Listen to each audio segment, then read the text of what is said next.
जो ये मोबाइल जिसमें आप ये वीडियो देख रहे हैं, क्या आपको पता है कि ये आपके पास कितने दूर से चल के आया? अगर आप इसे ऑनलाइन भी मंगाए हो तो ये बहुत दूर से चल के आया है, उसी के साथ साथ दुकान में भी। क्योंकि ये मोबाइल की अगर हम मदरबोर्ड की बात करें तो वो चाइना भी बनती है, और इसके स्क्रीन की बात कर ले तो वो भी चाइना से आती है। और ये इंडिया में आके बेंगलोर और लुधियाना अलग अलग जगह जाके असेंबली होती है।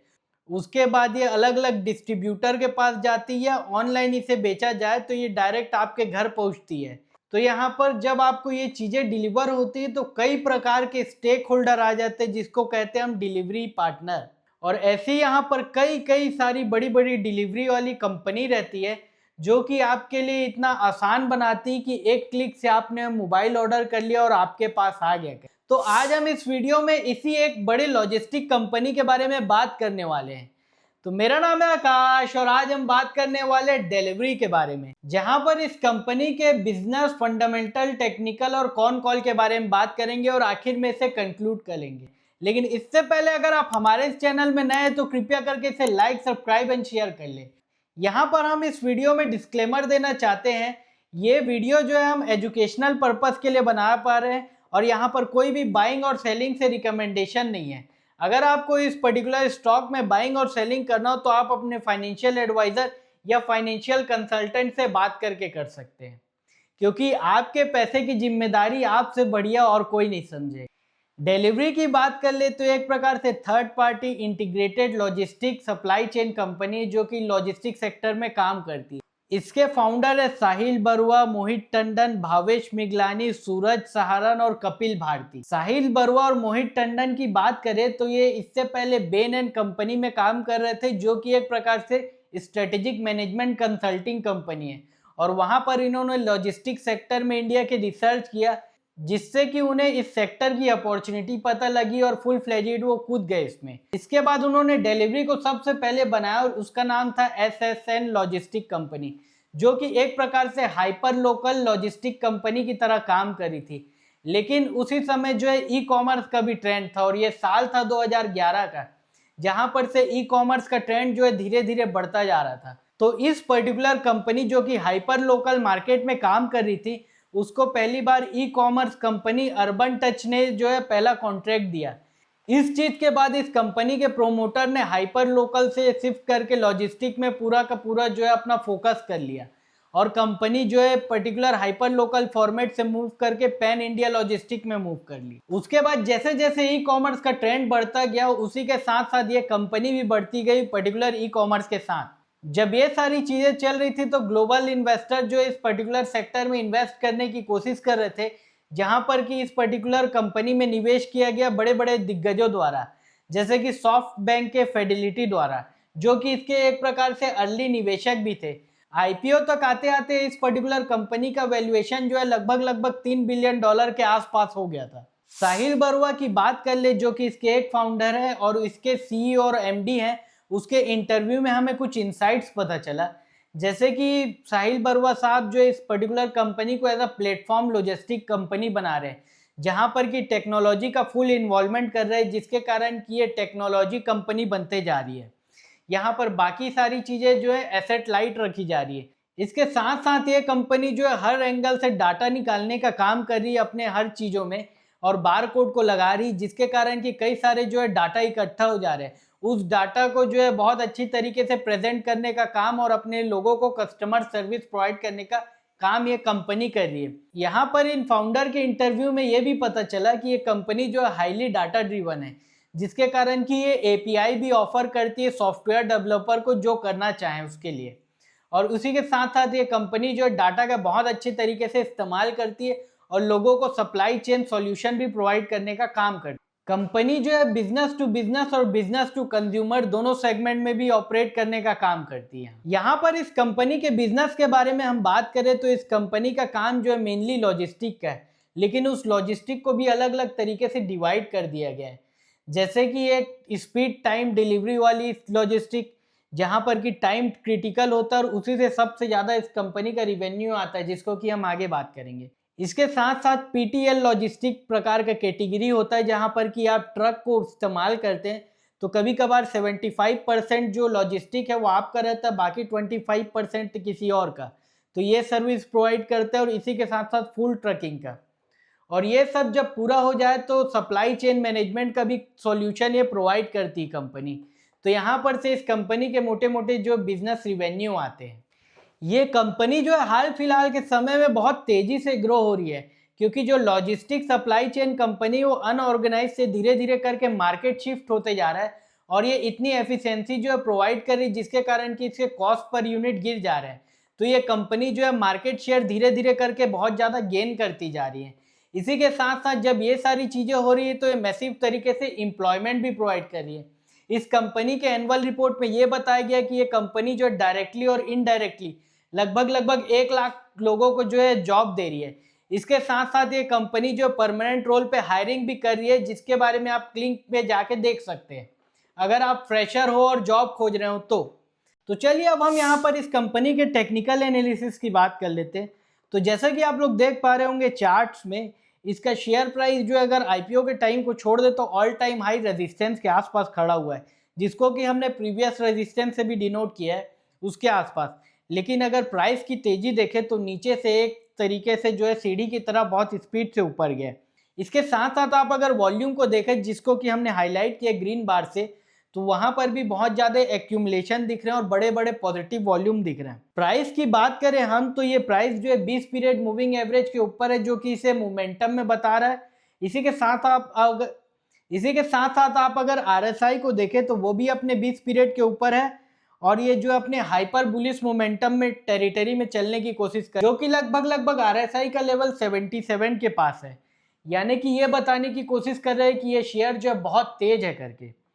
इसके साथ साथ इसके फ्यूल की बात कर ले, यानी कि टॉप लाइन और बॉटम लाइन की, जिसको कि आप लोग देख पा रहे होंगे स्टडी तरीके से धीरे धीरे करके बढ़ता जा रहा है, जिसके कारण कि प्राइस अगर एक जगह रुकता है तो उसका पी कंप्रेस हो जाता है। तो यहाँ पर स्टॉक मार्केट में इसका पी जस्टिफाई करने के लिए जो पार्टिसिपेंट इसके प्राइस को बढ़ा रहे हैं। तो अब हम यहाँ पर इसके शेयर होल्डर के बारे में जानने की कोशिश करते हैं, उससे भी हमें प्राइस के बारे में कुछ इंसाइट्स पता चलेगा। तो जैसा कि आप लोग देख पा रहे होंगे शेयर होल्डर में, यहाँ पर ये कंपनी जो है 100% पब्लिक है, लेकिन एफपीआई का अगर आप डाटा देखेंगे तो धीरे धीरे करके उन लोग अपने होल्डिंग को गिरा रहे हैं। लेकिन डीआईआई की बात कर ले, जिसे कि हमने रेड कलर के सर्कल में डिनोट किया, लगातार बढ़ाते जा रहे हैं, जो कि एक प्रकार से पॉजिटिव है। इसी के साथ साथ अब अगर नॉन इंस्टीट्यूशनल इन्वेस्टर यानी कि रिटेल इन्वेस्टर को देखें तो वो भी स्लाइड बढ़े हैं, लगभग फ्लैट ग्रोथ है लेकिन थोड़ा थोड़ा बढ़े हैं, जहां पर कि रिटेल इंस्टीट्यूशनल इन्वेस्टर की होल्डिंग ज़्यादा बढ़ती हुई नहीं दिखी है। इसी के साथ साथ आप अगर नंबर ऑफ शेयर होल्डर को देखने की कोशिश करें तो इसको भी हमने ब्लू कलर से डिनोट किया है, जो कि ज़्यादा बढ़े हुए नहीं दिख रहे हैं। पिछले कुछ समय से थोड़े बड़े हैं, लेकिन अभी के रिसेंट के क्वार्टर की बात करें तो वहाँ पर फ्लैटिश है, यानी कि फिर डीआईआई यानी कि बड़े प्लेयर जो है लार्ज क्वांटिटी में बाय कर रहे थे, जो कि एक प्रकार से मोमेंटम में अगर कंटिन्यूटी आता है तो उसे कंटिन्यूटी बताने की कोशिश करते हैं, क्योंकि बड़े प्लेयर जो है 10% 20% में शेयर को बेचते नहीं है। इसके कारण यहाँ पर एक बार रेजिस्टेंस टूट गया इस पर्टिकुलर कंपनी का, तो यहाँ पर इस कंपनी के शेयर प्राइस में बहुत तेजी का ग्रोथ भी देखा जा सकता है। यहाँ पर अब हम इसके फंडामेंटल की बात कर ले तो यहाँ पर इसके मार्केट कैप को देख पा रहे होंगे, जो कि 34,500 करोड़ के आसपास है। यहाँ पर इसे जो है स्मॉल कैप की कैटेगरी में रखा जा रहा है, लेकिन ये एक प्रकार से स्मॉल मिड कैप कंपनी है। यहाँ पर इसके पी के बारे में बात करें तो यहाँ पर इसका पी रेशियो है 174 के आसपास, जो कि ट्रिपल डिजिट में। अगर नॉर्मल तरीके से देखने की कोशिश करें तो ये एबनॉर्मल हाई वैल्यूएशन को बता रहे हैं, लेकिन उसके बावजूद स्टॉक मार्केट में इसकी प्राइस बढ़ रही, तो एक प्रकार से इसकी हाई ग्रोथ को भी डिनोट करने का काम कर। इसी के साथ साथ इसके बुक वैल्यू को देखें तो 121 के आसपास है और ये प्राइस टू बुक अपने लगभग 4 टाइम्स में ट्रेड कर रहा है। रेशियो की बात कर ले तो जैसा कि हम बात कर लेंगे आरओई, आरओसी, आरओए की, तो ये स्टडी स्टेट में जो है इंक्रीज होते जा रहे हैं, जो कि एक प्रकार से पॉजिटिव बता रहा है इस पर्टिकुलर कंपनी के लिए। ये ठीक किसी भी टेक्नोलॉजी कंपनी के जैसे है, जैसे कि हमने पिछले समय में बात की थी 197 की। अगर उसके रिलेटेड आपको और जानना हो तो आप आई बटन में जाकर देख सकते हैं। और ये रेशियो एक प्रकार से पॉजिटिव इंप्रूवमेंट को बताने की कोशिश कर रहा है। फिर हम इसके फाइनेंशियल की अगर बात कर ले तो जैसा कि आप लोग देख पा रहे होंगे, क्वार्टर ऑन क्वार्टर जो है यहाँ पर बहुत अच्छी प्रकार की इंप्रूवमेंट देखी जा रही है। चाहे आप रिवेन्यू की बात कर ले, प्रॉफिट की बात कर ले और प्रॉफिट मार्जिन की, प्रॉफिट मार्जिन जो है धीरे धीरे करके बढ़ता जा रहा है, जिसके कारण कि इसके नेट प्रॉफिट या प्रॉफिट बिफोर टैक्स उसमें बढ़ोतरी और ईपीएस भी बढ़ता जा रहा है, और यही वो ईपीएस है जिसके कारण की प्राइस बढ़ रहा है। क्वार्टर वन फाइनेंशियल ईयर 26 की बात कर ले, जो कि हाल फिलहाल के समय में अगस्त के महीने में आया है, उसमें कई सारी इंपॉर्टेंट चीजें बताई गई हैं जिससे कि हमें एज अ निवेशक जानना जरूरी है। आप अगर की ऑपरेशनल मैट्रिक्स की बात कर ले तो यहाँ पर जो लगभग पिन कोड जो है 18,857 के आसपास है।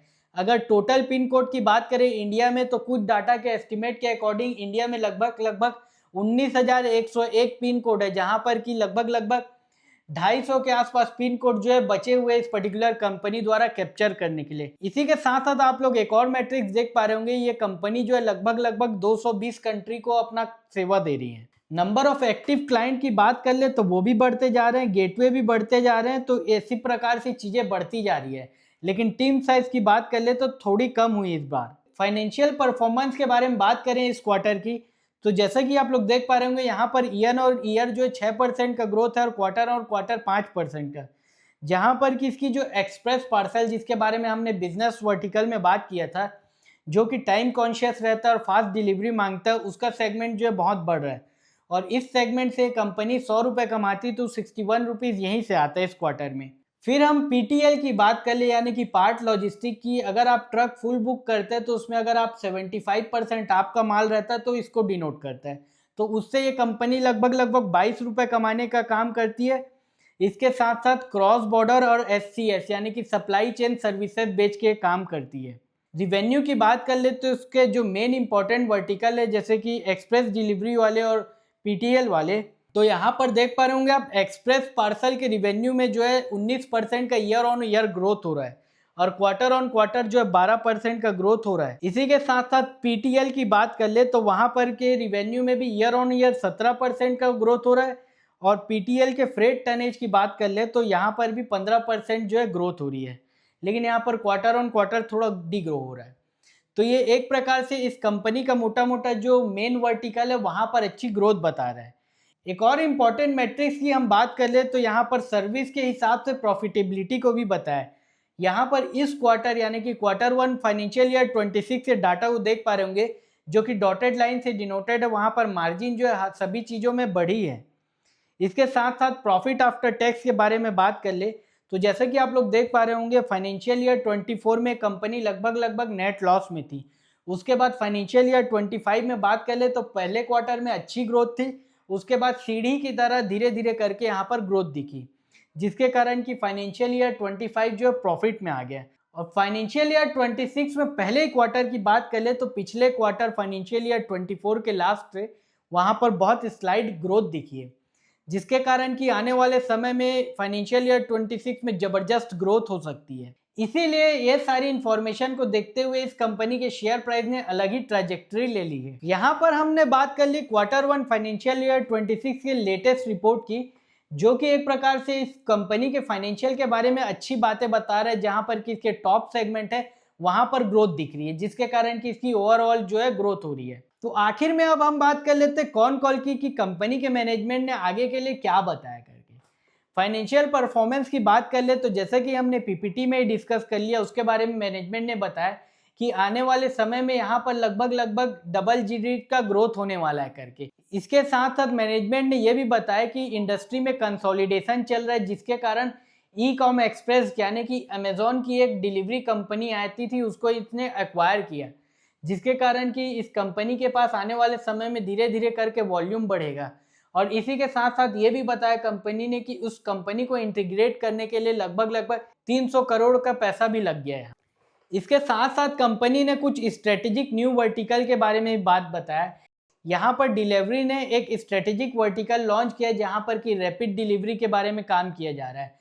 और इस रैपिड डिलीवरी में जैसे कि जोमेटो और स्विगी अपने इंस्टामार्ट और जेप्टो ला रहे हैं, ठीक उसी तरीके से ये कंपनी जो है अलग अलग जगह में अपने डार्क स्टोर ओपन कर रही है और उसे पे पर यूज के हिसाब से चार्ज कर। और इस डिलीवरी को लगभग ये कंपनी जो है 2 से 4 घंटे के भीतर करना चाह रही एक ही दिन के अंदर। इसके साथ साथ मैनेजमेंट ने फॉरवर्ड गाइडेंस और आउटलुक भी थोड़ा बताया कि आगे चलते हुए कंपनी के क्वार्टर ऑन क्वार्टर और ईयर जो है डबल डिजिट की ग्रोथ देखी जा सकती है इसके बारे में, जो कि इसके अलग अलग नए नए वर्टिकल से आने वाली है। और ये एक प्रकार से पूरा इकोसिस्टम की तरह काम कर रहे हैं। मैनेजमेंट से कंपटीशन के बारे में बात किया गया और पूछा गया कि आप कैसे चार्टर कर रहे हैं, क्योंकि यहाँ पर लॉजिस्टिक सेगमेंट की बात कर ले तो अलग अलग कंपनी जैसे कि DHL, ब्लू डार्ट, DTCT। तो यहाँ पर मैनेजमेंट ने ये बताया कि जब थर्ड पार्टी लॉजिस्टिक कंपनी के द्वारा प्रेशर आएगा और जो दूसरी कंपनी काम कर रही है उनके इंटरनल लॉजिस्टिक मैनेजमेंट से इस प्राइस में कंपटीशन आएगा तो मार्जिन में थोड़ा दबाव देखा जा सकता है, इसके बारे में बताया।